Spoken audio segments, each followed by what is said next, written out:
Please welcome the Democratic nominee for president, Vice President of the United States of America, Kamala Harris.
Okay, thank you all.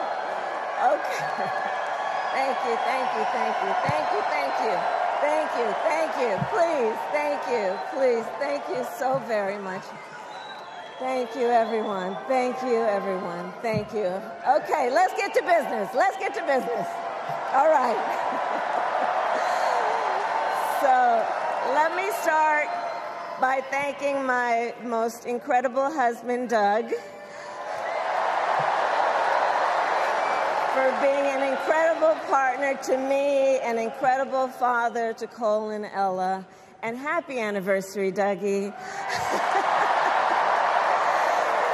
I love you so very much. To our President, Joe Biden. When I think about the path that we have traveled together, Joe, I am filled with gratitude. Your record is extraordinary, as history will show, and your character is inspiring. And Doug and I love you and Jill and are forever thankful to you both.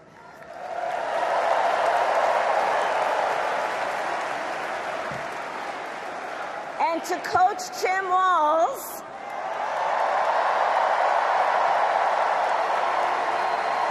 you are going to be an incredible vice president.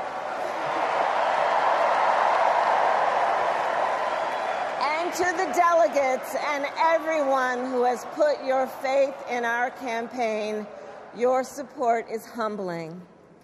So, America, the path that led me here in recent weeks was no doubt unexpected.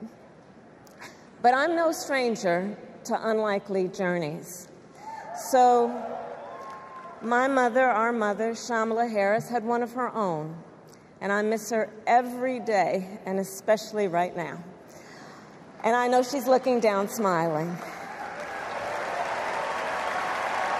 I know that. So my mother was 19 when she crossed the world alone, traveling from India to California with an unshakable dream to be the scientist who would cure breast cancer. When she finished school, she was supposed to return home to a traditional arranged marriage. But as fate would have it, she met my father, Donald Harris, a student from Jamaica. They fell in love and got married, and that act of self-determination made my sister Maya and me. Growing up, we moved a lot. I will always remember that big Mayflower truck packed with all our belongings, ready to go to Illinois, to Wisconsin, and wherever our parents' jobs took us. My early memories of our parents together are very joyful ones. A home filled with laughter and music, Aretha, Coltrane, and Miles. At the park, my mother would say, "Stay close." But my father would say, as he smiled, "Run, Kamala, run. Don't be afraid. Don't let anything stop you."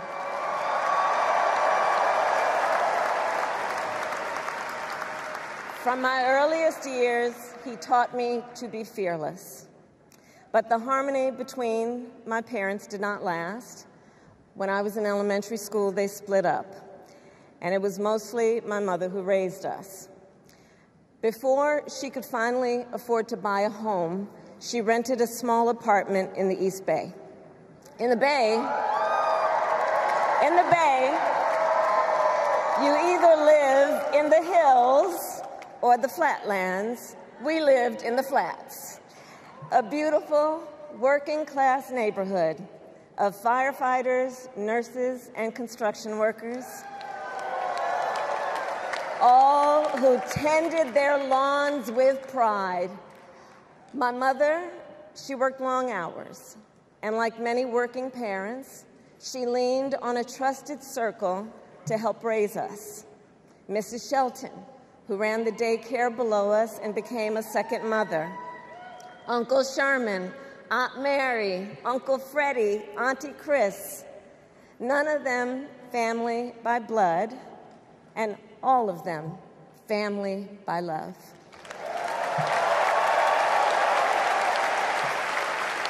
Family who taught us how to make gumbo, how to play chess, and sometimes even let us win. Family who loved us, believed in us, and told us we could be anything and do anything.